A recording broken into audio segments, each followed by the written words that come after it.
Good evening. My name is John Richardson, and this is the second installment of Independent Nation, the show that my colleague Bauman Yazdinfar and I will be running leading up to the Toronto elections in October 2014. 2 weeks ago, we talked about voting. We talked about first past the post. We talked about the necessity, importance of getting yourself out to run, how easy it is. But tonight, partly because of the guests we have, we're going to re-raise an issue that was very, very topical in the 2010 election when voting electoral reform was discussed, and that's the issue of who should be allowed to vote, and very specifically, should non-citizens of Canada be allowed to vote in municipal elections. Now, bear in mind that non-citizens often includes people who are permanent residents of Canada, legally live in Canada, given the right to live in Canada, have lived here for years, pay taxes, have children, use the schools. Yet, because they have not sworn that oath of allegiance to the Queen, taken on Canadian citizenship, traditionally they have not been able to vote in municipal elections. And actually, I just remembered that Bauman himself arrived in Toronto as a non-citizen. Bauman, your thoughts on that? Should non-citizens be able to vote in municipal elections? Good evening. Yes, I had the privilege of not being a citizen for at least 4 years. A privilege? Yes, because the reason I say privilege, because in that 4 years, I was treated as a guest till I get my citizenship, and all of the burdens of the citizenship and responsibility comes to your shoulder.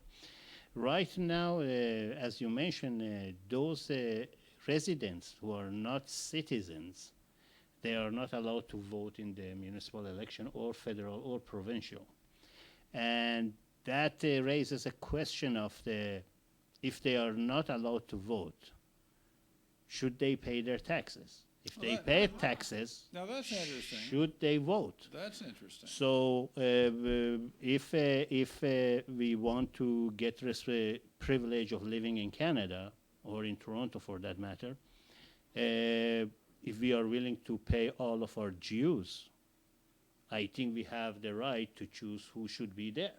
Well, that's interesting. So you think that voting should be tied to participation, contribution to the community. Actually, on that note, let's introduce our other guest this evening. We have two more people who moved to Toronto as non-citizens. This is Trish Moon, who hails from the country south of us, the United States. I think the state of the exciting states, the state of Ohio, I believe. Mm-hmm. And seated beside her, Peter Dunn, who actually he does not hail from the south of us, but I think from the north of most of us, the state of Alaska. Am I right? Well, I grew up in Anchorage, Alaska. Would you consider that to be part of the United States? Oh, last I checked.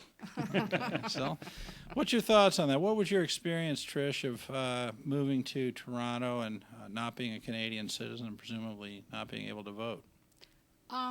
Actually, a couple of times, this is odd, people actually came to the door and said I would be able to vote, and I had to tell them, no, I'm not a citizen.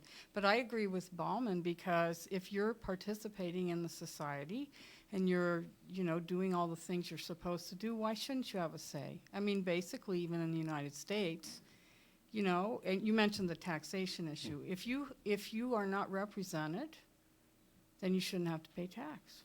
That's Makes sense to me. If you're not represented, you should not have to pay Well, I mean, tax. if you can't vote for who is, in your riding, why should you pay any taxes or have any of the burdens of citizenship if you don't get the privileges? Interesting. Peter, your thoughts on that? If you don't pay taxes, or rather, if you do pay taxes, you should be entitled to vote. Well, my understanding is that taxes pay for certain basic services like having your garbage removed, or in some cases, if you have children, they can go to school in a public school. So I'm not convinced that just because you pay taxes, you should be able to vote. My concern is that people who vote should be stakeholders in the sense that they also have made a pledge to the community. So, for example, when I didn't start voting until I became a Canadian citizen in 2011, but I made that pledge to the Queen. I know some people think that's a funny thing to pledge to the Queen, but I took that very seriously, that I was going to show loyalty to the Queen of Canada, and so that made me a full participant in the community in which I lived. And so I'm not convinced that people who haven't made that pledge should be able to vote. However, I would argue that we shouldn't make it more onerous to become a Canadian citizen, and they need to really streamline the process, because right now the waiting time, once you've deposited your application with the federal government, is 2 years. So that makes it much harder to become a Canadian citizen if you have to wait that long. Now, now, that's interesting. So all three of you started off not as Canadian citizens. You are all now Canadian citizens. Are you also citizens of your prior country? I personally do not carry any other passport except Canadian passport for the last 25 years. But at Peter's point that they are paying for garbage and all these sort of things, what we have to understand, those 60 or 50% of those people who are citizens, they don't even participate in voting. So really it's a catch-22. Do we want to totally give the authority of our governments, regardless of the level, municipal, provincial, or federal, in the hand of a minority of the people who choose to go to cast their vote? Or do we prefer to have a little bit more responsible people who are paying their taxes and they are not entitled to vote? So as you said, it's a catch-22. First of all, we have the issue of the backlog of the citizenship from the time that they finish their 3 years and deposit their documents with the federal government to the time that they go for the oath. But at the same token, these people are more eager to go and vote, or probably even more knowledgeable, because they have to pass the test That's right. in front of the judge about the political system. I have met a lot of people, immigrant or non-immigrant, who have Canadian citizenship, and they don't know about the process or the principles of the governing in Canada. Well, I suppose it's interesting, because if you've always been a Canadian citizen, what incentive is there to really learn about that? And I think that, in my experience, the immigrants who become Canadian citizens are much more appreciative of Canadian citizenship than perhaps the people who've lived here their whole lives. But Peter, you make an interesting point. So you say you think voting should be tied largely to a commitment to the community. Did I understand you correctly? Well, yeah, I mean, there is the possibility always that you could have an outside group come in and then take over the political system. And so in order to prevent an outside group from doing that, then it seems to me the best thing is to have some sort of pledge or commitment that you make to the community. And this is one of the difficulties with dual citizens, because if a person has a dual citizenship, in some cases they're not fully loyal to the community in which they live. They may have a sense of belonging to the country from which they have their second citizenship. Now, are you a dual citizen yourself? No, I've never been a dual citizen. In 2011, I became a Canadian citizen, and I then relinquished my United States citizenship. Relinquished your United States citizenship? Yes. That means you give it up. Okay, and this was a deliberate choice on your part? Well, absolutely. And I wrote a statement in which I said I didn't think it was possible to be fully loyal to more than one country, and that in order to fulfill my obligations towards the country to which I was making a pledge, I had to give up my United States citizenship. And Trish, what is your, are you a dual citizen? No, I'm only a Canadian citizen for the last 2 years, And how long have you been a Canadian citizen? since 2008. Canadian since 2008. Well, yeah, and And so- Canadian only since 2012. 2012. And I'm different from Peter. I renounced my citizenship, which is similar. But I enjoyed being a dual citizen, actually. I thought it was nice to be able to retain a tie to my own country, but then things happened in such a fashion that my country kind of let me off. They let us down. So I left, and I'm much happier to just have one. I do agree with Peter. I think it's confusing, and you don't know how to pick your loyalties, and I may not feel the loyalty to the Queen perhaps, but some of the ideals of Canada that I really appreciate, like when I became a Canadian, there was probably 100 people, I think, that day. There were 75 different nationalities in that room, and that was really quite a feeling. Do you know what I mean? And I agree with you. I think when you choose to become a Canadian, then you do feel voting is important, or whatever way you take part in your community. In the citizenship manual, they emphasized a lot, at least when I did it, volunteerism. And actually, literally, we're doing that in our own communities with those of us who are angry about losing our American citizenship. So Why would you be angry about losing your American citizenship? You seem actually a very proud and, I would say, patriotic Canadian. That's the impression I have of you. Well, thank you. The Americans decided to try and enforce laws that they had never really told any of us about. And these laws basically related to tax and reporting requirements where they could penalize you to death. And we were afraid we would lose our retirements.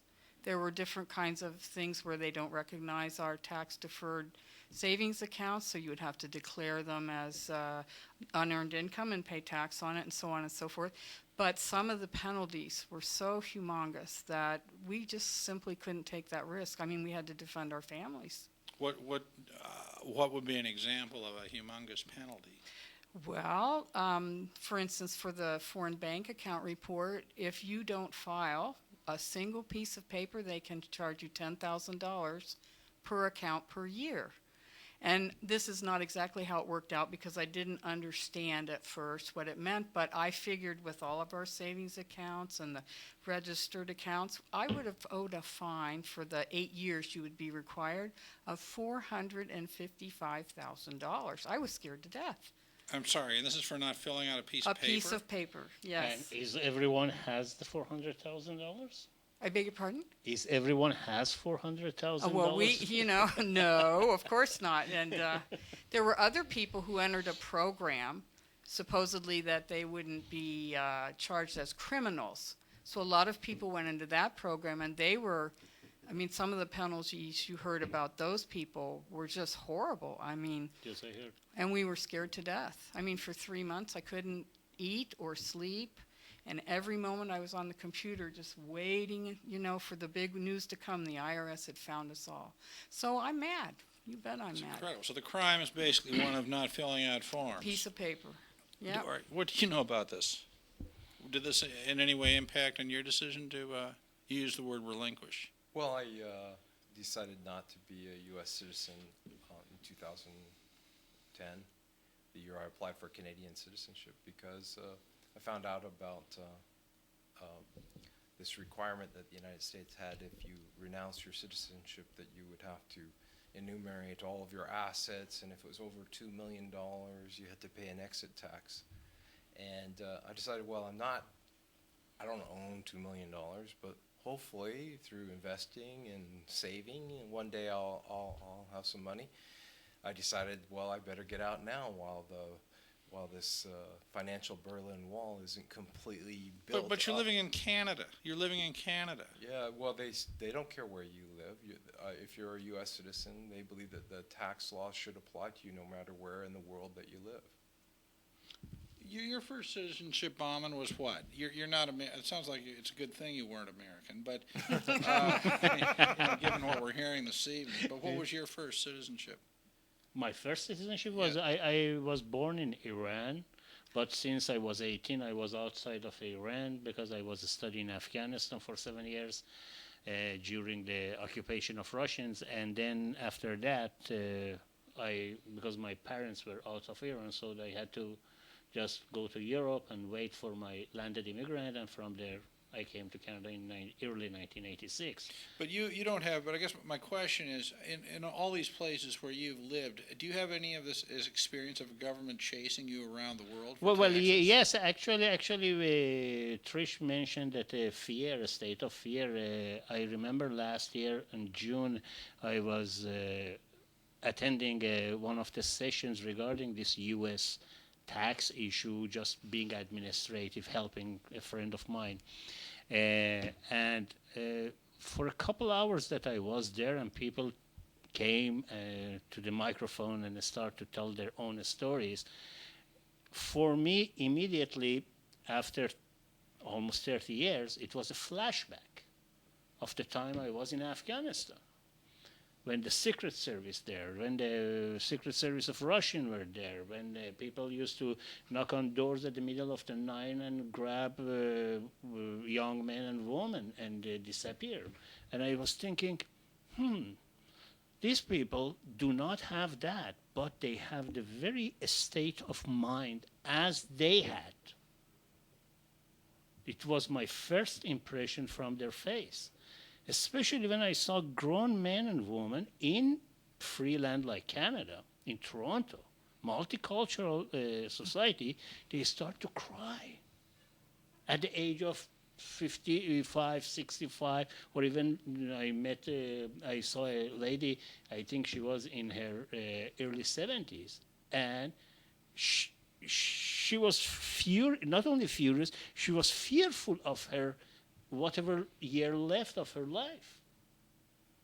Because she was probably waiting every night at her apartment or at her house, waiting that someone knocked the door and say, hey, Greg, give me all of your money.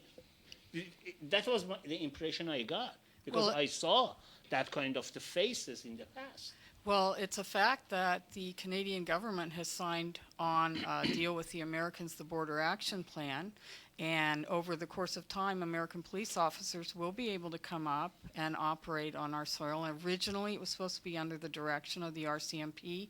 About 6 weeks ago, there were stories in the papers that now the Americans want to come up here under their laws. So what would stop them? Who would stop them from coming to that lady's store? By under their laws, you mean that they come from the United States sort of cloaked in U.S. immunity or something, and can do what they want? Is that what you're suggesting? That's what I would be afraid of. Let's say the IRS, I was a wealthy person, which I'm not, and they went to the Department of Justice and they said, we're giving you a warrant, and you're going to go up and get so-and-so. Who would stop them? I mean, I thought about changing my name. I thought about doing all sorts of things so that I could be sure they couldn't get me. I know it sounds a bit paranoid, but I feel the same way as that lady. Absolutely. It's probably necessary to explain that they have a new law called FATCA, which under FATCA they are forcing all the banks in the world to reveal the information, the account information of American citizens, people what are called U.S. persons. It could be a U.S. citizen or a green card holder. But the way they'd know about it is if you're born in the United States. So at the present time, the Canadian government is negotiating a deal with the United States called an intergovernmental agreement to determine, under what circumstances they would reveal the account information of U.S. citizens.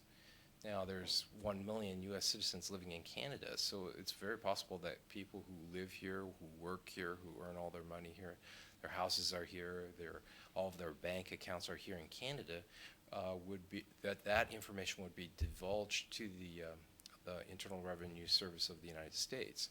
And then who knows what would happen then.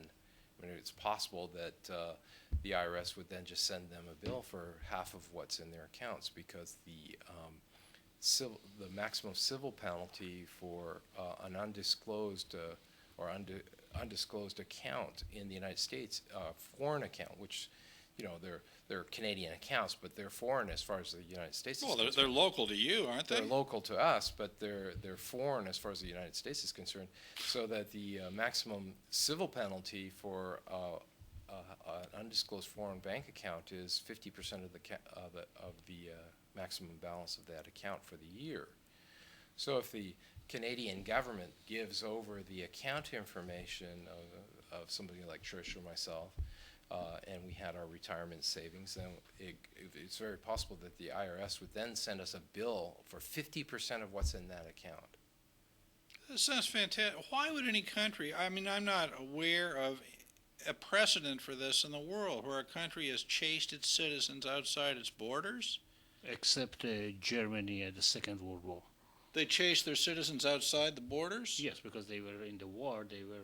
They went to Poland. They went to. I'm talking about Germans going after the wealth of the Jewish descent people. They went outside of the boundary of the Germany. After that, we don't have anyone else. In fact, in Afghanistan or in Middle East, they have in better. At that time they were in better position because they were not computerized to find the information of individuals immediately. Yeah, Thank Right, Bill Gates. Yeah. right now, let's say even if you go to Inuit, and if you have a Facebook account, it's very easily they can find you and trace you. Well, But there- certainly it's hard. There are to lots of identify. examples of countries going after their citizens. North Korea is known to go after former North Koreans. East Germany, I've heard stories of East Germans being kidnapped out of West Germany and taken back to East Germany. And also Eritrea had a 2% expat tax that they were enforcing in Canada. Where is Eritrea? Eritrea is in Central Africa, or maybe Used to East be. Africa. Used to be part of Ethiopia. Okay. And so they were using their consulates and their embassies in countries to try to extract, as basis for extracting taxes from their citizens in Canada. And at one point, Canada expelled some of the diplomats from Canada for this And very yet reason. itself participates in this process. Well, Canada does not What's that H word? does not yet participate in the process of FATCA, but it's coming. It's coming. The difference between the examples that you mentioned and in the issue of the FATCA is that with the FATCA, governments of the foreign sovereign cooperating with them. Which is really putting the squeeze That on is U.S. the- people. Yeah. the other examples that you mentioned, like North Korea or Eritrea, they are just assigning their consulate to go after them and find them individually and try to get them or intimidate their families or something like that. But in this scenario, we are seeing that the number of the Commonwealth countries getting involved to cooperate, and for me as a Canadian, as a taxpayer, not even as Canadian, as a taxpayer, just a taxpayer, for me this is a little bit illogical that I pay taxes to the government to act as a collection agency for not only foreign sovereign, but also for an agency within the foreign sovereign. It really is quite incredible. I mean, I'm having trouble from a practical point of view. I mean, what is in this for the U.S. anyway? I don't even understand why they would do this. I mean, any thoughts on that? I think they're more after information than they are actually trying to collect taxes. I'm not aware of what provisions in FATCA exist for actually collecting the money, but they do have then all the information about their citizens, which, by the way, it's citizenship-based taxation is the basis of what this is, and it doesn't exist anywhere except Eritrea and the United States. But Eritrea, they only take 2%. Yeah, well, 2%. not 50%. Not- Nothing. I mean, you were talking about 50% bank account penalties and things like that. Well, Those I- are just the penalties. That doesn't even count the taxes that you might owe. Yeah, plus Oh, the Eritrea doesn't even have the penalties. no Well, penalties now that we for know, we've only heard accuracy of and the 2% tax. And apparently it's a 2-page form, but if you've seen the people come up with boxes and boxes of filings that they have to do for the United States. So the most onerous part of the taxes for most Canadians is not actually paying taxes because thankfully in Canada we pay more taxes than they do in the United States. So in that case, a lot of Canadians don't owe any taxes, but they're supposed to file the taxes with the United States, even if they're a dual citizen. And what ends up happening is they have to pay somebody a couple $1,000s at least for a very simple return to fill out all this paperwork because they don't know how to do it. And so you have to hire a professional. A professional form filler outer. Yeah. It's a Well, they're form actually filler outer. professional carpetbaggers. They come up here to Canada from the United States, and they set up shop here. I have one of these places 2 kilometers from my house. It's called U.S. Tax something. Form consulting. Well, they'll they fill out also- your forms and everything, but I see them as a hostile business in Canada because what their job is to help, U.S. citizens fill out their taxes for the United States. And how is that helping Canada? I mean, Well, if they that's pay an interesting even question. 1 red cent to the United States, how is that helping our healthcare system or, our garbage collection, for example? Or Well, I guess education of our if the children? Canadian form filler outer is in fact a Canadian business, it's helping Canadian business, isn't it? Well, Well, we have lots of ideas of what business might be, Yeah, there was a story that I was told about a guy in Russia who was selling light bulbs on the street. And so somebody came up to him and says, "What are you doing?" "I'm selling light bulbs." "Oh, really? They're burnt out." And he goes, "Well, why are you doing that?" And he says, "Well, I take them from my government office." Oh, no, he says, "I sell the burnt out ones so that they can go to work and take the good light bulb and put the burnt out one in the socket. And when they go home, they can put the good one in there." Ah, I have one of my auditors just recently told me. I said, "Oh, I sent you this so and so form," and he replied to me and said, "There is no such a thing as too much paperwork."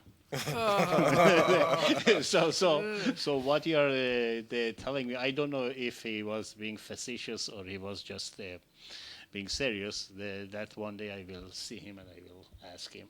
But coming back to the paperwork and amount of the paperwork that you said that you have to fill in, I think that creates some sort of an industry, as you mentioned. Every 2 kilometers, you will have one of these accountants, and probably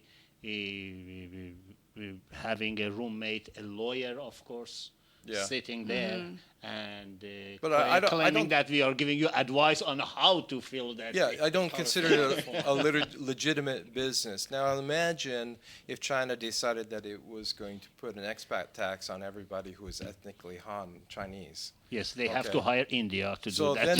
then they start setting up these little China tax services offices all over Los Angeles and San Francisco and every single city in the United States that has a Chinatown. Okay? How long do you think that would last in the United States? That is why I said they have to hire India, the whole do it, population, to do the well, paperwork. it does seem to me that it's a bit of a sort of an extraterritorial attempt of power, isn't it? I mean, what I don't understand is, Canada's a sovereign country, the United States is a sovereign country, Mexico's a sovereign country. I mean, how can these U.S. laws be applied here anyway? Well, I mean, Oh. didn't George Orwell say that some countries are more sovereign than others? I mean, Well, actually, what they're going to do, if a bank or foreign financial institution does not turn over their American clients, the United States will impose a 30% withholding tax on the institution's incoming U.S.-sourced funds, not related to the customer, but the bank. So they're basically imposing a sanction on every bloody country in the world to do their bidding for them. Why So- would anybody go along with this? I don't understand. because What's they're, in it for I think it's Canada? because they're insane. I mean, consider this. I mean, if you say we're going to put a 30% tax, withholding tax on basically their economic sanctions, well, let's say they're going to transfer some money for the electricity that they buy from Canada or from the oil or any of the other exports from Canada. How long do you think that people on the receiving end will accept a 30% sanction or a 30% cut of what they ask for? They wouldn't even make their costs. So it seems to me that the United States idea that they can put 30% sanctions on transfer payments is unworkable because the Americans don't make anything for themselves. I mean, if they started putting this 30% sanction, for example, on China, because China is not, they're simply not going to sign an intergovernmental agreement. I don't think that it's in the best interest of China. Then what will happen is there won't be Christmas in the United States because people won't be able to buy Christmas gifts anymore because the Chinese will stop The selling dollar them. stores are closing. Yeah, the dollar, all the dollar stores will close. But there is another side to this coin is in Canada we have 5 major banks and all of them are heavily involved in investments south of the border. Exactly. Especially the banks like TD Bank, they have plenty of branches over there, and Royal Bank, that even in UK they have branches. So it's not just a matter of the exchange of the commodity for the money. It's just a matter of the investment. So they probably another government like United States government has authority to hold all of their activities or part of their activities if they choose to. And if they do that, it affects respectively to the Canadians' clients here. Well, not only that, but let's say you're an American citizen who does owe tax. Okay, all of your employment income is not offset by this thing they offer, the foreign earned income exclusion. If you end up paying tax to the Americans and all the money is earned here in Canada, then they're taking money away from our economy, which is, I think, perverse. And this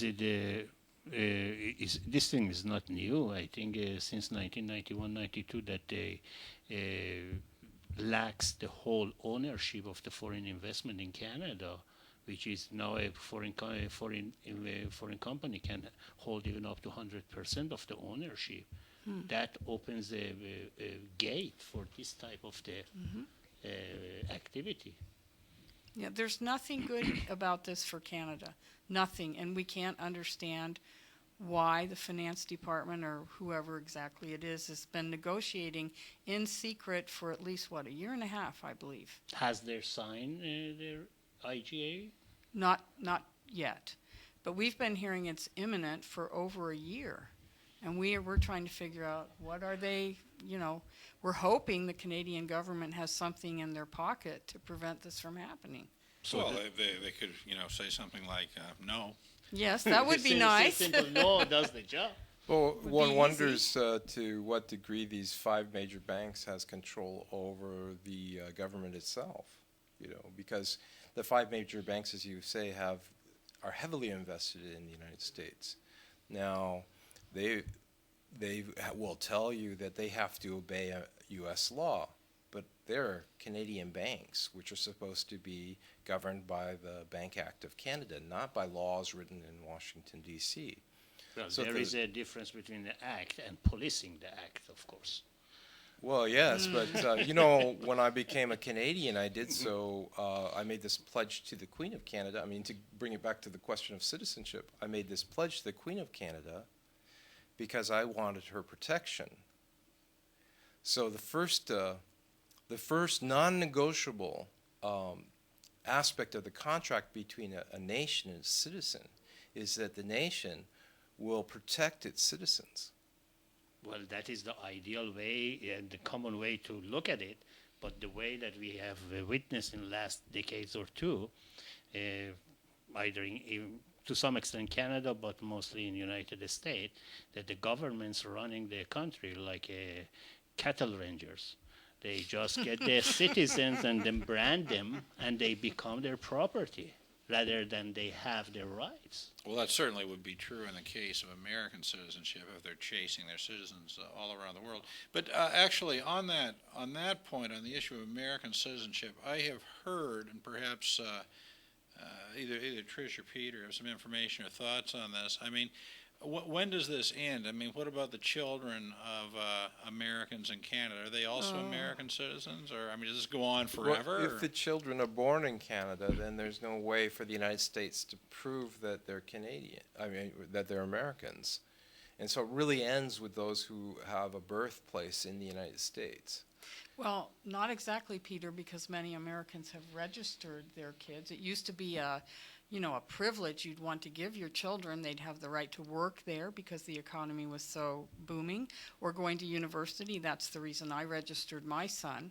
And so he had to formally renounce as well. We made that decision as a family so there wouldn't be any problems with inheriting money and so on, because the U.S. also has unusual laws about, estate tax and all this sort of thing. So I don't know. They also are going after what is it, anchor babies? People that have, So they have to carry the sins of the parents. exactly. Or we call in Canada border babies, people who are born in the United States because there's not a good hospital on the Canadian side of the border. So if someone is in Niagara Falls and the hospital is busy or they don't have Yeah, staff, exactly. and just they travel across the bridge to give a birth, then they are doomed for the rest of their lives Yep. to IRS. Yep, But because part of- they're American citizens. But part of what I'm getting at is that if the bank doesn't know you're a U.S. citizen, then they may eventually start asking you for proof that you're Canadian and that you're not American, so you could show them your passport or your birth certificate with a How could Canadian anybody birthplace. prove they are not American? Isn't Well- it unconstitutional, first of all? Are you I or think it's have a- you Well, ever we been call- a citizen of the United States of America? Sounds Yeah, like yeah. you've been I think accused of a crime. it is definitely a violation of a Privacy. person's charter rights to ask them if they're a U.S. citizen when they're opening up a bank account. While I would think it was against your human rights because of what's called national origin discrimination. When you come to the bank, I can't ask you what country you were born in. I mean, And that's ridiculous. I mean, if outrageous. they do want to do that, they have to put 191 countries in the world that is registered under UN and say, okay, tell me which countries are you? But only the You United can't do only the that. United States is Just- asking you to yes. rat out their citizens. So I Have mean, any of you had the experience? I mean, I'm just, as I listen to you talk about this, I'm trying to think, have I ever been asked where I was born?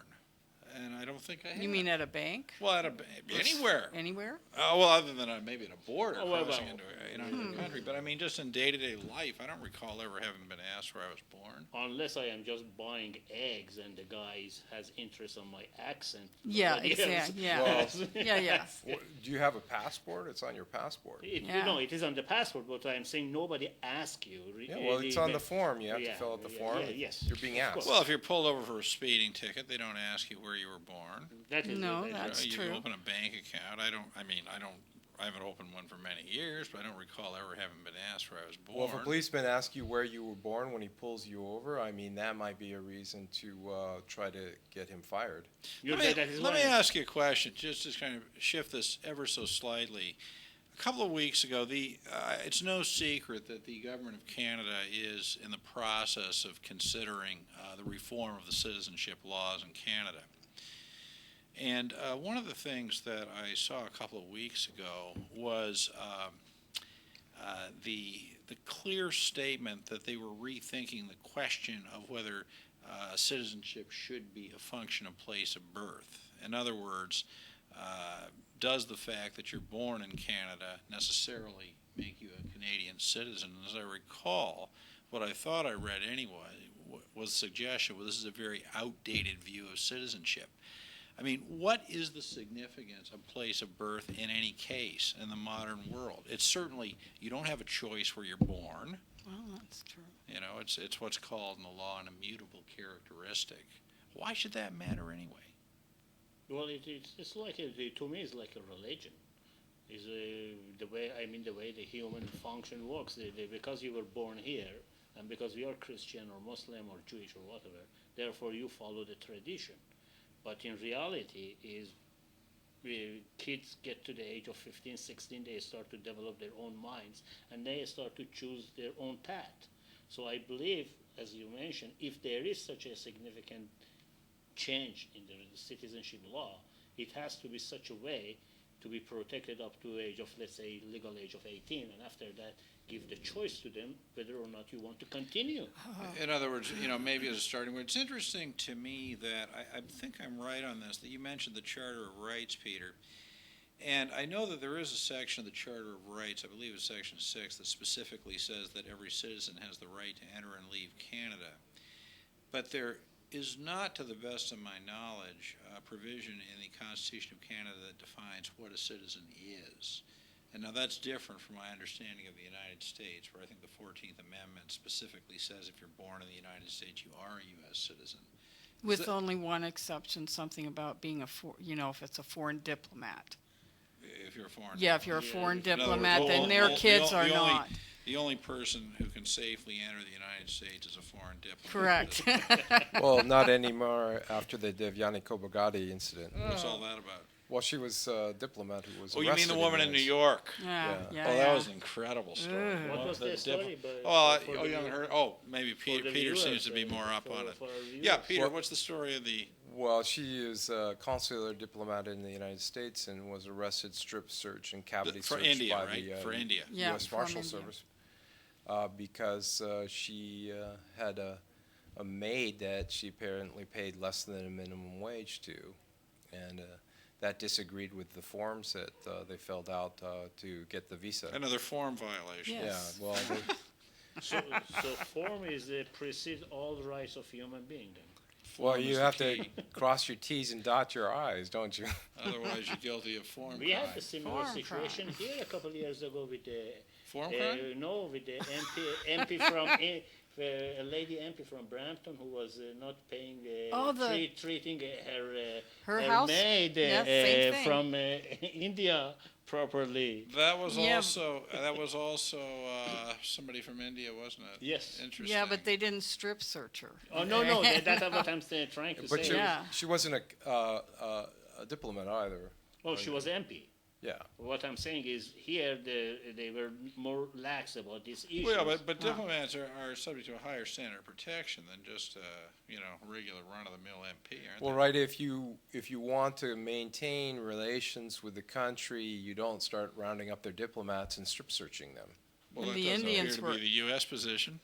The Well, they Indians, apparently It's not- don't, it's not their priority. They don't value their relationship with India that much. Then I would imagine that that's the implication of the Can I ask incident. you, John, something you mentioned about under the Section 6 of the Charter of Rights, a Canadian citizen has the right to leave or relinquish. To enter their or to leave Canada. if someone does that, does CRA go after them later?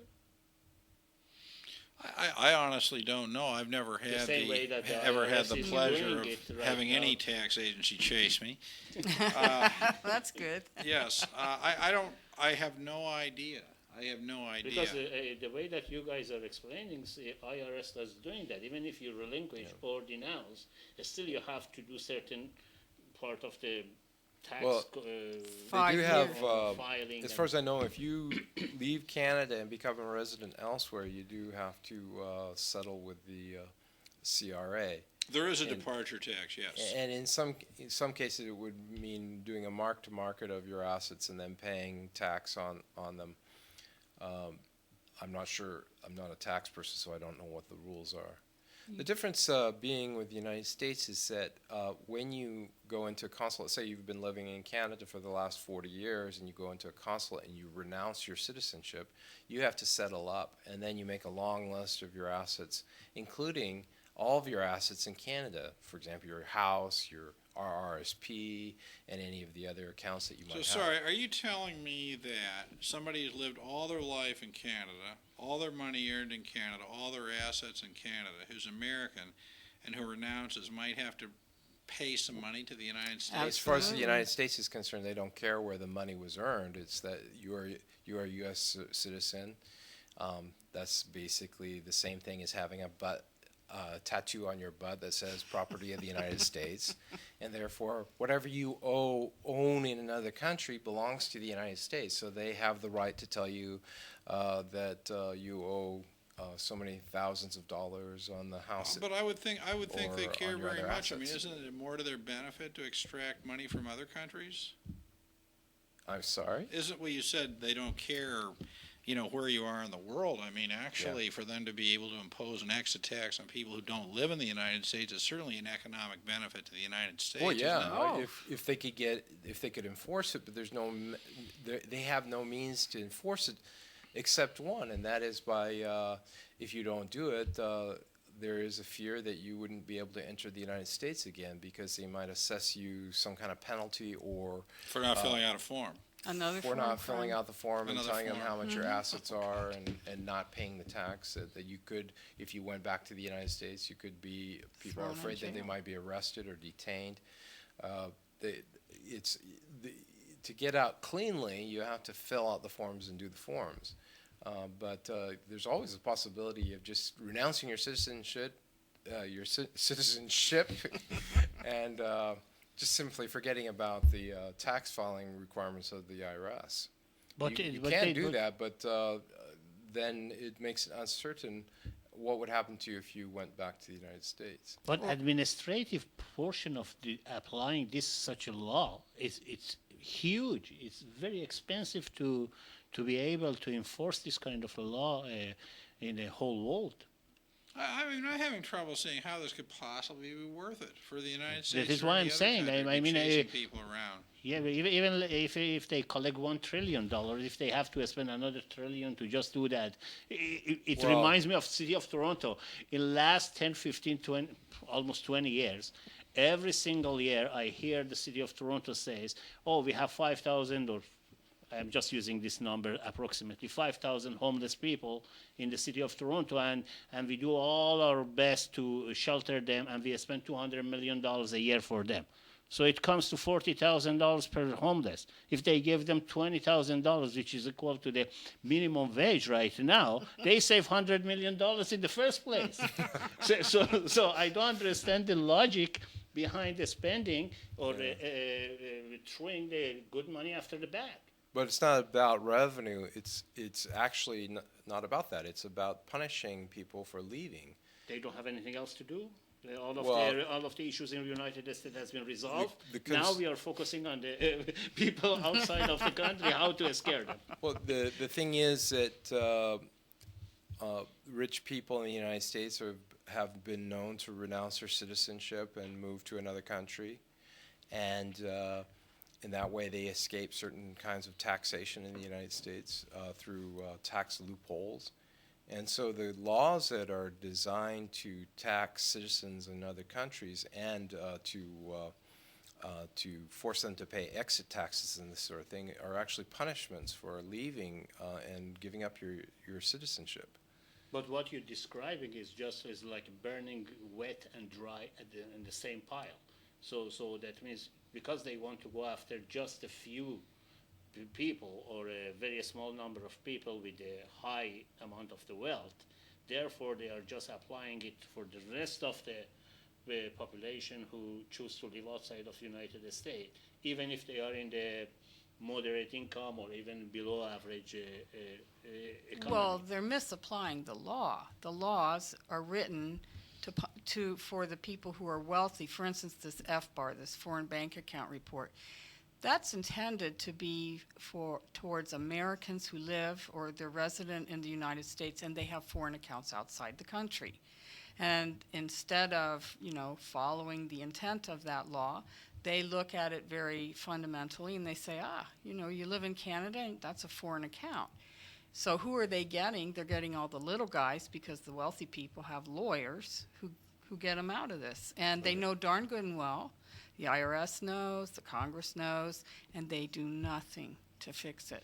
But are you sure that that's not who they were going after in the first place? All these I U.S. don't know. citizens all I don't around know. the world who aren't paying their taxes. Well, it seems to me that the real value of all of these forms are the forms that are not properly completed, because they can assess a penalty. I mean, what Yeah. good 20% what for an good is error. the bank account information of any of us sitting at this table? I mean, Yeah, they very, can take very it all. little. But boy, what good is if we don't file that form? So it's just creating job for certain people. Well, Over The accountants and the lawyers. The What law- was it yeah. that Shakespeare Lawyers, said? Yeah, yeah, the carpetbaggers. the carpetbaggers. Well, even in Canada, the whole parliament, federally and provincially, run by accountants and lawyers mainly. I mean, there was an article just a couple of weeks ago in the Toronto Star that the federal government, since 2011 that they were elected, they spend about $2.7 billion on outside legal advices. not including the internal lawyers that they have. And I did some simple calculation. It came to over $1 million outside consulting for every single day, including weekends.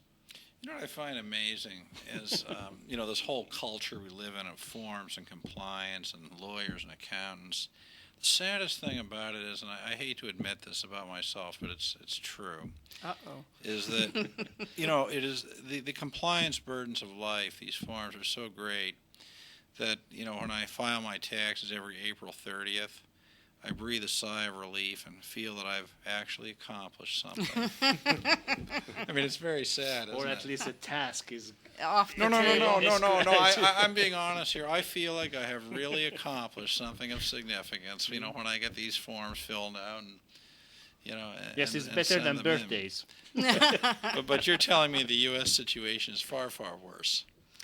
Definitely is. Well, I mean, the problem is if you are living in another country and you were born in the United States and they expect you to file the taxes, I mean, you talk about the feeling of accomplishment. Well, I don't feel that sense of accomplishment when I have to file 2 tax forms to 2 different countries. You don't feel twice the level of accomplishment that I Yeah, do? it doesn't feel that way. You're kidding. It's just a burden. It's anxiety, and whenever I get a letter in the mail from the CRA, my heart just drops into my stomach. And it's the same thing with the IRS. And that's one of the reasons why I had to give up my U.S. citizenship. Health reasons. Health Yes. reasons. Yeah, It's sanity. I can't take that every time you go to the mailbox and you find something from both the CRA or the Oh my IRS. God! On the same day, both those things. Well, I never got them on the same day, but Oh my God! That would be 90% of the way to a heart attack, I think, for most people. But United States is land that everyone sues everyone for everything. So is there any What about- precedent for people who just sue IRS for the health reason because it caused them to go through such a agony and the fear and the Well, they would probably say trauma. your laws don't apply here. You can't sue us. but their laws But what- applies here too to Of collect. course. Well, That's American Well, exceptionalism. Tricia's hitting a point. If you pay taxes in another country where you don't live, then none of the services of that country apply to you. You're not getting any benefits from the taxation that Which comes you're paying. back to our original statement. Oh, if, yeah. if people are getting a benefit and participate in the society, they should get the benefit of voting and choosing their government. But if they are not getting that, therefore it has to apply both sides. It's not just one-way street that say, okay, I want this part is good for me, I keep it, and this part is not good for me, I relinquish it. Well, I think what you're getting at is that it's really important that we make sure that we begin to include new immigrants in the country as soon as possible. That is. No, I'm talking even from United States standpoint. A U.S. citizen who relinquish and doesn't use any of the privileges of being Yeah. in the United States, shouldn't he or she be exempt from the paying taxes? In the U.S. You would In think the so. US. I Of would course. think the American perspective would be that it's more important to tax the people it doesn't have to provide services to. I mean, well, clearly so. I mean, they're getting free money out of the deal. I mean, why would the government want to provide services? I mean, I can understand this perfectly from the perspective of the U.S. government. It makes a lot of sense. It's basically free money. You can just take them for everything and not give them a thing. Yeah, from that point of view, yeah. But as we end this discussion this evening, coming back to the original question, maybe a yes or no. Do you think that somebody should be required to be a Canadian citizen to vote in the City of Toronto election? Peter? Well, my point of view, I said was I think Yes or no? it's necessary. Yes and no. I like that. Trish? I think they don't need to be a citizen. I think that if you're participating in the society and you're a good person and you're using the services and you're paying your taxes, why should you have to be a citizen? I say no. Okay, Bauman? With all the technology that we have, and we can control without invading a city with the foreigners and say, oh, they took over the government. I believe we have enough means available to let them, as long as they have lived here for a number of years and they contributed and they are using, they are part of the society, they should be able to do, at least in the municipal Is level. that a yes? Yes. Okay. And finally, Yourself. what do you think, citizen? Oh, what do I think? I think what I think is that citizenship is irrelevant to voting, which leads me to partly because I'm not even sure what it's supposed to mean. I mean, if somebody were listening to the whole discussion tonight, you get the feeling that American citizenship means nothing but paying taxes. One must ask. I mean, what does citizenship mean? Tomorrow night, President Obama is giving his State of the Union address, I believe, and I remember a year ago, as part of it, he made some statements about citizenship, saying that something to the effect that, as citizens, we have certain obligations to each other, et cetera. I mean, clearly the government of the United States doesn't think it has any obligations to its citizens abroad. What do you think citizenship even is? And I ask this question partly because I find it very interesting that although the U.S. Constitution says if you're born in the United States you are a citizen, the Canadian Constitution does not define what a citizen is. What do you think citizenship is? Well, I think that if you look at the history of humanity, you'll find that people group together in levels of groups such as family, clan, tribe, and so forth. And one of the reasons why they do it is to provide mutual protection. So in my view, a nation is there in order to protect its citizens. So the first thing is that a citizen may have obligations towards that country, but it's only because that country is protecting them. Sort So of a it's- defense co-op. Yeah. Exactly. You Interesting. get together and you create a nation because you want to be able to protect that nation from various threats. Or economies of scale. We can do more together than we could do individually, or something of that nature. That's interesting. Trish, what do you think? Citizenship, what does it even mean? I'm not even sure now. I've been thinking about everything that everyone's saying. I mean, I sort of think that it would be more interesting if we could work outside those boundaries. It sounds kind of silly, but the Gene Roddenberry idea that humans would have enough respect for each other that such protection wouldn't even be necessary. Because we would, I know it's kind of silly in a way, but that, if it was an ideal that could be had, I would prefer to see that people didn't need to be protected from such things. It's usually petty stuff that nations fight about, eh? Maybe Thomas Hobbes disagrees with you. That's an incredibly interesting point. A couple of years ago in the G20, I was in Toronto. I was outside talking to my neighbor, and he said to me, John, I'll tell you something. All these leaders are coming to Toronto. He said, if these people really were such great leaders, they wouldn't need any protection at all. And I thought that was kind of an interesting We have comment. to wrap thing tonight. I think it is about 9:15. Then you get the last word. What does citizenship mean to you, Bauman? Citizenship to me is a combination, collective number of the people who want to live together in a harmonious way. That is the citizenship. Someone asked me a couple of years ago, so and so, the name of one country, I don't remember which country was that. It's not a country. I said, why is not the country? He said, because it's not registered with UN. I said, that is not definition of the country. The definition of the country is a collective group of people cohesively live together in a harmony and peaceful manner. Not necessarily I'm not saying that there is no incident, but generally speaking, when we say Canada, when we say Toronto is a very diverse society, because we do not have bloodshed on the street, we do not have people rampaging to each other's property every day, and we have relatively very peaceful society. That is the meaning of the citizenship. Wow. And for my part, I don't have a clue what it is after listening to this, but I will say this. It sounds like American citizenship costs an awful lot of money. Yes. Thank you very much. That's the end of the evening, and we'll see you again in 2 weeks. Thanking specifically Peter Dunn, Trish Moon. Thank you. And Bauman and myself. Yes. Thank you. Please don't Good night. forget to participate. Yes, don't forget to vote. Thank you.